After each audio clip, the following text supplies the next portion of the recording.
다니엘 기도회 1주차가 지났습니다. 이제 2주차 또 남아 있습니다. 또 하나님께서 이 다니엘 기도회를 통하여서 많은 은혜와 또 간증들, 특별히 이번 주제는 이 간증의 주인공이 되는 것입니다. 우리 세몰 가족들 안에도 그런 간증의 주인공들이 일어날 수 있기를 축복합니다. 미국 리서치 기관에서 18세 이상 교인들에게 이렇게 질문을 했습니다. 왜 예배에 참석합니까? 왜 예배에 참석합니까? 80%가, 그중에 80%가 이렇게 응답을 했습니다. 하나님을 가까이 느끼고 싶습니다. 하나님을 가까이 느끼고 싶어서 예배에 참여합니다. 이렇게 대답을 했습니다. 여러분은 한 주간 일터에서 때로는 지치고 때로는 그런 힘들었는데 오늘 왜 이 예배에 나오셨습니까? 하나님을 가까이 느끼고 싶은 마음 때문이라고 저도 또한 믿습니다. 하나님을 느끼지 못하고 돌아가면은 예배를 드렸는데도 왠지 우리의 심령이 썰렁하게 되어질 것입니다. 그런데 하나님을 느끼려면은 하나님이 실제로 이 예배 가운데 임재하셔야 하지요. 그런데 성경에 보면은 분명히 하나님께서 두세 사람이 내 이름으로 모인 곳에 나도 함께 하겠다, 그렇게 약속을 하셨습니다. 하나님이 이곳에 임재하여 계신 줄로 믿습니다. 내가 그것을 느끼려고 하는 것, 그것이 아닙니다.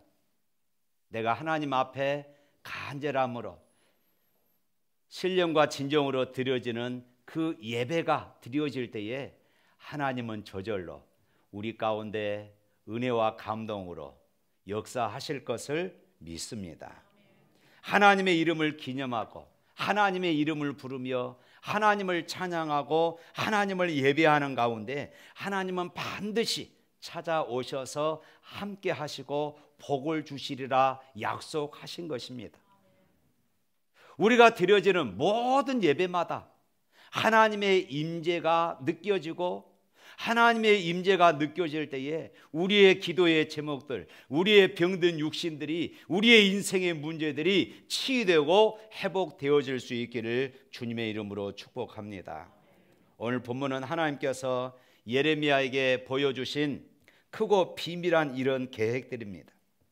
하나님은 선지자에게 하나님의 놀라운 계획을 보여주시면서 백성들에게 당신의 계획, 하나님의 계획을 선포하도록 그렇게 하셨습니다.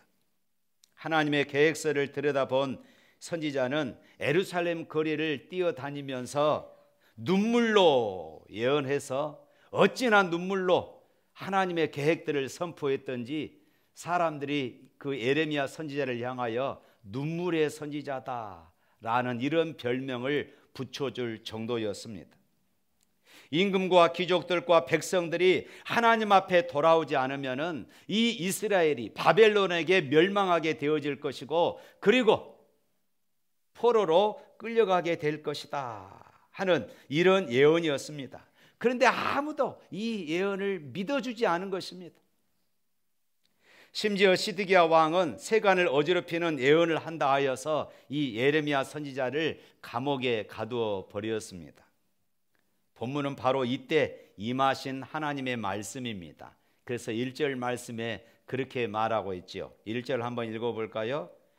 예레미야가 아직 시대 뜰에 갇혀 있을 때에 여호와의 말씀이 그에게 두 번째로 임하니라. 예레미야 선지자는 아직도 감옥에 갇혀 있는 이런 상태입니다. 그런데 다시 하나님의 말씀이 임했습니다. 하나님의 계획을 보여주셨습니다. 하나님의 계획을 보여주시기 위해서 찾아오신 예레미야에게 찾아오신 하나님은 어떤 분입니까? 오늘 본문에 그렇게 말씀하죠. 이 일을 행하시는 여호와, 그것을 만들며 성취하시는 여호와, 그의 이름을 여호와라 하시는 이가, 이렇게 말씀합니다. 사람이 아무리 계획을 세우고 뜻을 세운다 할지라도 그것을 이루시는 분은 여호와 하나님이신 것을 믿으시기를 바랍니다. 사랑하는 성도 여러분, 우리가 이 땅에서 승리할 수 있는 비결은 무엇일까요? 하나님의 계획, 하나님의 뜻을 빨리 파악하고 그것을 깨닫는 것입니다. 나를 향한 하나님의 계획과 목적과 하나님의 의도가 무엇인가를 우리가 빨리 발견하는 것이에요.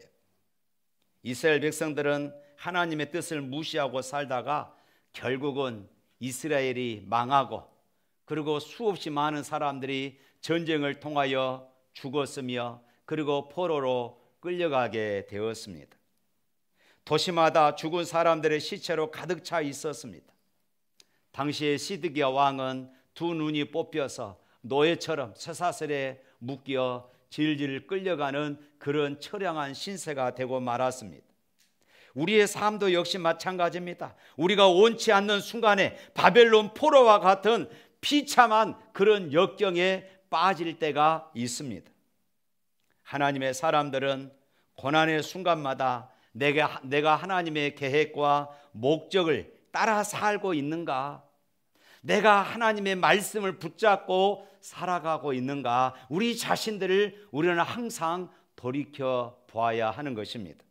그러면은 우리가 어떻게 그 하나님의 크고 놀라운 일, 비밀한 일들을 우리가 알아갈 수 있을까요?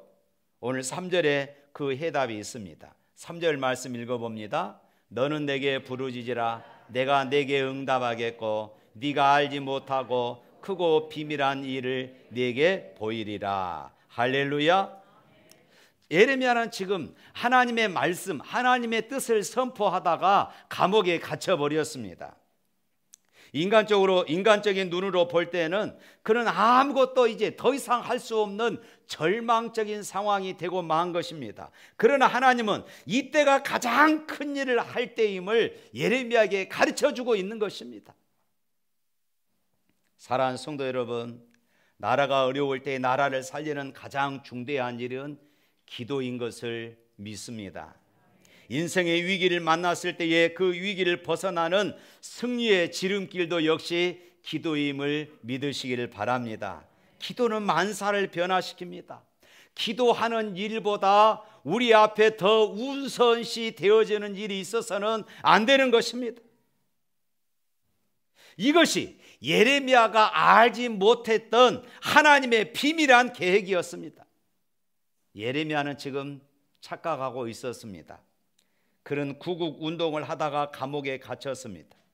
어려운 난국을 풀기 위해서 자신이 앞장서서 거리마다 돌아다니면서 하나님의 뜻을 외쳐야 할 것인데 지금 그러지 못하고 감옥에 갇혀있는 그런 신세가 되었으니 이제 자신은 아무것도 할 수 없다고 이렇게 생각을 하게 된 것입니다. 그러나 하나님의 크고 놀라운 비밀한 일은 아픈 나라를 가슴에 끌어안고 기도하는 것이었습니다. 방황하는 민족들을 가슴에 끌어안고 하나님 앞에 엎드려 부르짖는 것, 지금 이것이 예레미야가 해야 할 일임을 하나님께서 가르쳐 주신 것입니다. 아합과 이세벨의 박해를 받았던 엘리야도 한때는 착각하고 있었습니다. 하나님, 나 혼자 뛰다가 이제는 지칠 대로 지쳤습니다. 이 땅에 많은 사람들이, 모든 백성들이 다 우상을 섬기고 이제 나 혼자 남았습니다. 하나님, 너무 힘드니까 차라리 내 목숨도 거두어가 버리십시오. 그때 하나님께서 엘리야 선지자에게 이렇게 말씀하십니다. 열왕기상 19장 18절 말씀 우리 다 같이 한번 읽어볼까요? 하면 제가 읽겠습니다. 네가 그 일을 하는 게 아니다. 그 일을 이루시는 분은 나 여호와니라. 너 혼자 한다고 생각하지 마라. 바알에게 무릎을 꿇지 않고 지금도 엎드려 기도하고 있는 7천의 용사를 내 곁에 남겨두었느니라. 할렐루야. 엘리야는 자기 혼자 싸우는 줄 알았습니다. 그런데 아니었어요. 우상에게 무릎을 꿇지 않는 7천 명의 용사들이 하나님 앞에 무릎을 꿇고 기도하고 있다고 하나님은 엘리야에게 그렇게 말씀한 것입니다. 사랑하는 성도 여러분, 여러분들 삶에 지쳐 있습니까? 누군가 여러분들을 위하여 지금 이 시간 기도하고 있음을 기억하시길 바랍니다. 여러분이 누군가를 위해서 또 기도해야 할 때인 것을 또한 기억하시기를 바랍니다. 이런 찬양이 있지요.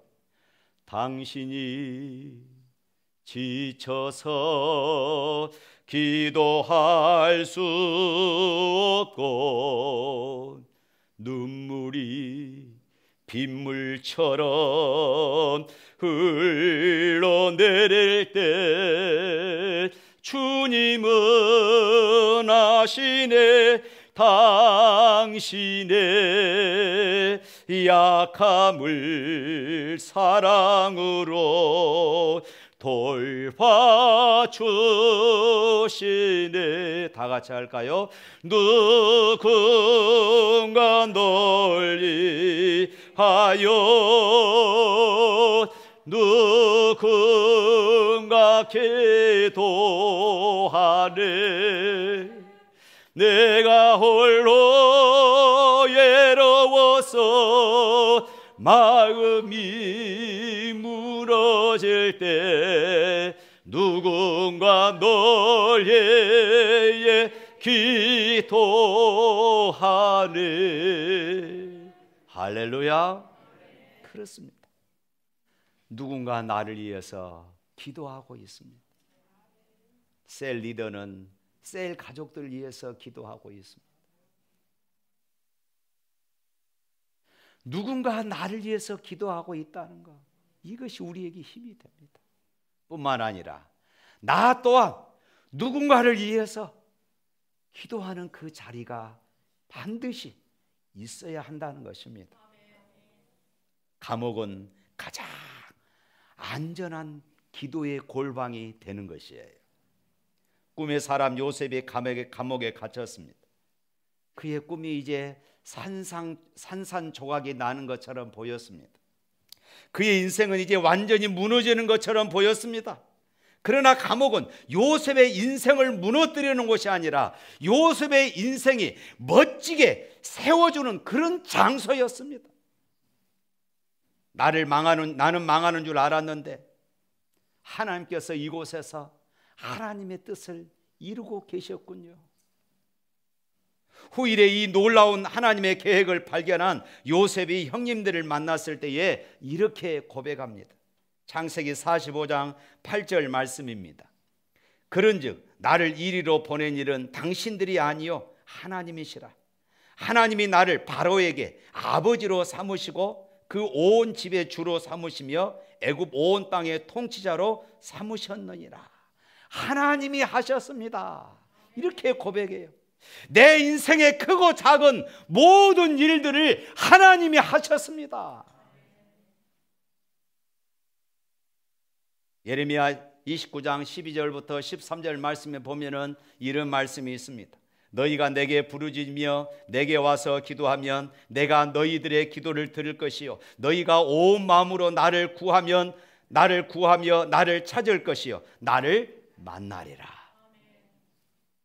인생의 어두운 터널을 지날 때에 모든 희망의 끈이 다 끊어져 버린다고 느껴질 때에 아무도 희망을 선포해 주지 않을 때에 세상 사람들이 볼 때에 당신은 이제 망했습니다. 더 이상 희망이 없습니다. 라고 말할 때에 그래도 나는 여전히 하나님을 붙들고 하나님 안에서 희망을 품고 하나님 안에서 우리가 기도할 수 있다면은 그곳에 놀라운 역사가 숨겨져 있음을 저는 분명히 믿습니다. 바로 그 사람이 하나님의 사람인 것입니다. 그런 사람이 예수 믿는 사람이에요. 하나님의 사람은 부르짖어 기도하게 됩니다. 부르짖어 하는 기도, 그것은 바로 결단입니다. 오늘 3절 말씀 한번 읽어볼까요?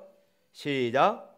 너는 내게 부르짖으라. 내가 내게 응답하겠고 네가 알지 못하는 크고 은밀한 일을 네게 보이리라. 그렇습니다.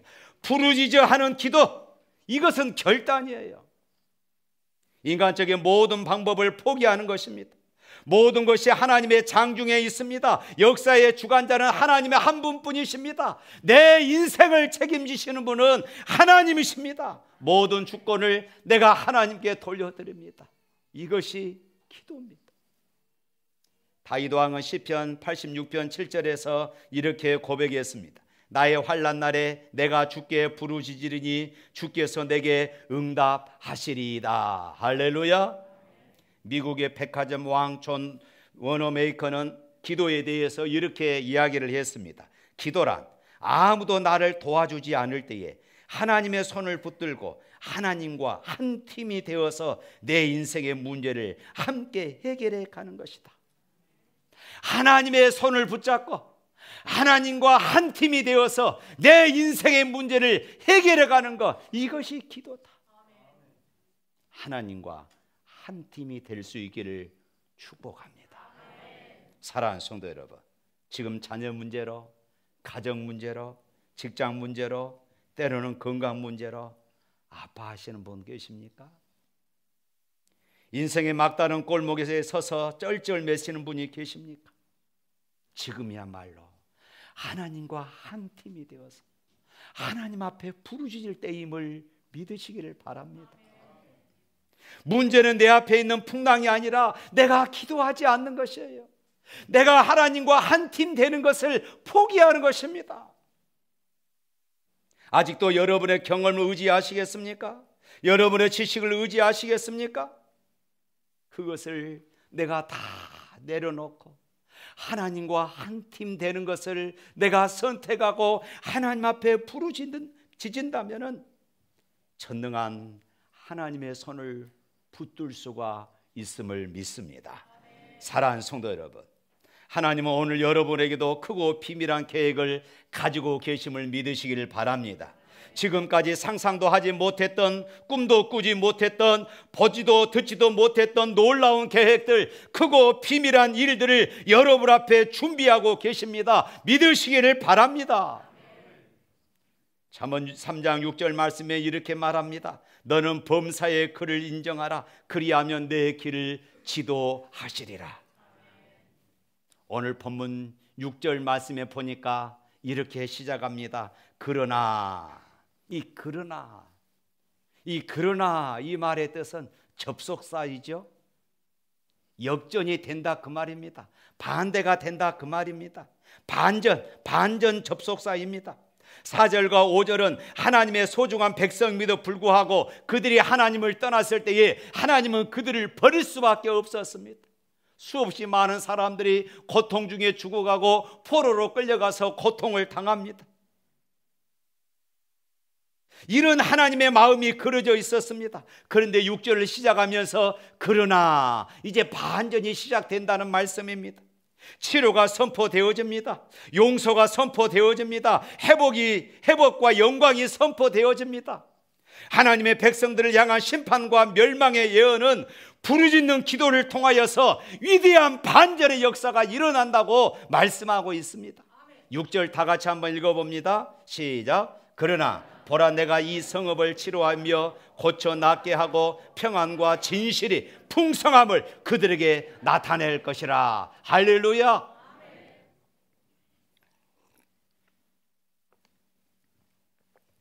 예루살렘 성은 하나님의 심판을 받아 파괴되고 멸망을 당했습니다. 그러나 하나님께서는 이 성을 회복하고 다시 찾게 되고 새로워지게 될 것임을 그렇게 선포하고 계십니다. 돌아오기만 하면은 하나님은 용서하시고 고쳐 낫게 하실 것이라고 말씀합니다. 하나님을 배신하고 떠났다가도 병들어 돌아온다 할지라도 나는 건강하게 너를 다시 회복시키실 것이라고 이렇게 말씀합니다. 그래서 6절에 하나님은 고쳐주시는 하나님이십니다. 이어지는 7절입니다. 7절 말씀 읽어봅니다. 내가 유다의 포로와 이스라엘의 포로를 돌아오게 하며 그들을 처음 같이 세울 것이며, 하나님께서 유다 백성들이 포로가 되어 붙잡혀 갔다 할지라도, 다 잃어버리고 다 빼앗겼다 할지라도 그들을 다시 세우고 그들을 다시 축복하시겠다고 이렇게 약속하고 계십니다. 사랑하는 성도 여러분, 오늘 우리 가운데 실패와 절망의 걸음으로 주님 앞에 나오신 분 계십니까? 사업이 어려워졌습니까? 자녀들의 방황 때문에 울고 계십니까? 인간관계가 깨어져 버렸습니까? 가정의 커다란 어려움 때문에 울고 계십니까? 지울 수 없는 마음의 고통이 있습니까? 영적으로 유력한 자신의 모습을 보며 가슴치고 계십니까? 주님 앞에 나오면 회복시켜 주시겠다고, 회복시켜 주시겠다고, 주님 앞에 나오기만 하면은 하나님이 회복시켜 주시겠다고 오늘 또 우리에게 약속하고 계십니다. 이어지는 8절 말씀입니다. 시작. 내가 그들을 내게 범한 그 모든 죄악에서 정하게 하며 그들이 내게 범하며 행한 모든 죄악을 사할 것이라. 8절에 하나님은 용서하시는 하나님이십니다. 사랑하는 성도 여러분, 지옥에는 용서가 없습니다. 내 가슴에 용서가 없으면 바로 그것이 지옥이 되는 것입니다. 남편은 아내를 용서할 줄 모르며 아내는 남편을 용서하지 않겠다고 말합니다. 상처받은 것을 가슴에 끌어안고 나는 저 사람은 절대로 용서할 수 없다고 이렇게 말합니다. 그래서 용서하지 못하는 마음과 상처받은 마음으로 또 다른 상처를 받고 또 다른 상처를 주기도 하는 것입니다. 여러분 기억하십시오. 그럴 때 여러분의 마음은 지옥이 되는 것이에요.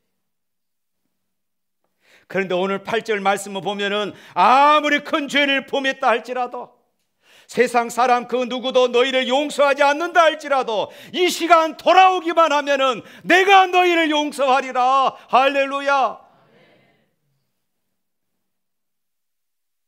회복의 클라이막스는 오늘 본문 9절 말씀입니다. 9절 다 같이 읽습니다. 이 성읍이 세계 열방 앞에서 나의 기쁜 이름이 될 것이며 찬송과 영광이 될 것이요 그들은 내가 이 백성에게 베푼 모든 복을 들을 것이요 내가 이 성읍에 베푼 모든 복과 모든 평화로 말미암아 두려워하며 떨리라. 꼴 좋다. 하나님의 백성들이 망했구나. 거지처럼 되었구나. 하나님 믿어도 망하는구나. 세상 사람들이 그렇게 조롱합니다. 세상 사람들이 그렇게 비웃습니다. 이렇게 세상의 조롱거리로 내 인생이 끝난 줄로 알았는데 하나님이 도와주심으로 말미암아 회복되어졌습니다. 넘어진 줄 알았는데 다시 일어나게 된 것입니다. 이처럼 축복받은 모습을 바라보며 야, 하나님은 정말로 살아계시는구나. 하나님은 저들과 함께 계시는구나. 하나님이 저들을 버리지 않으셨구나. 하나님이 저들을 쓰시는구나. 이 모습을 바라보면서 너희들이 나의 기쁨이 될 것이라. 하나님의 이름을 높이는 칭송의 백성이 될 것이라고 말씀합니다. 그리하여서 그동안 비웃었던 사람들, 그동안 조롱했던 그 사람들이 오히려 하나님의 살아계심을 보고 오히려 믿음으로 승리하는 사람들을 바라보며 두려워 떨 것이다. 얼마나 멋집니까? 얼마나 멋져요. 그러므로 여러분, 지금 내가 실패했다고 낙심하지 마십시오. 지금 내 인생에 풀리지 않는다고 낙심하지 마십시오. 하나님은 반드시 여러분들의 부르짖는 기도, 여러분들이 하나님과 한 팀이 되는 그런 자리에 나올 때에 여러분을 조롱했던, 여러분들을 비웃던, 하나님이 어디 계시냐고 말했던 그 사람들이 여러분들의 믿음의 승리를 바라보며 두려워 떨게 될 줄로 믿습니다. 사랑하는 성도 여러분, 하나님의 백성들을 향한 하나님의 계획은 이처럼 참으로 놀랍습니다. 여러분 한 분 한 분을 향한 하나님의 계획이 분명히 있음을 믿으시기를 축원합니다. 내 인생의 분명한 목적이 내게 있음을 깨닫고 주님 앞에 돌아오기만 하면은 주님이 우리를 도와주시겠다고, 역사하시겠다고 말씀하고 계셔요. 하나님은 나를 통해서 교회를 살리시고, 하나님은 나를 통해서 우리 가정을 살리시고, 하나님은 우리 교회를 통하여 민족이 살아나는 이런 역사 일어나게 할 것이라고 말씀하고 있어요. 다시 한번 우리 3절 말씀 읽어보겠습니다. 3절 말씀. 너는 내게 부르짖으라 내가 내게 응답하겠고 네가 알지 못하는 크고 은밀한 일을 네게 보이리라. 다시 한번. 너는 내게 부르짖으라 내가 내게 응답하겠고 네가 알지 못하는 크고 은밀한 일을 네게 보이리라. 할렐루야. 찬양하겠습니다.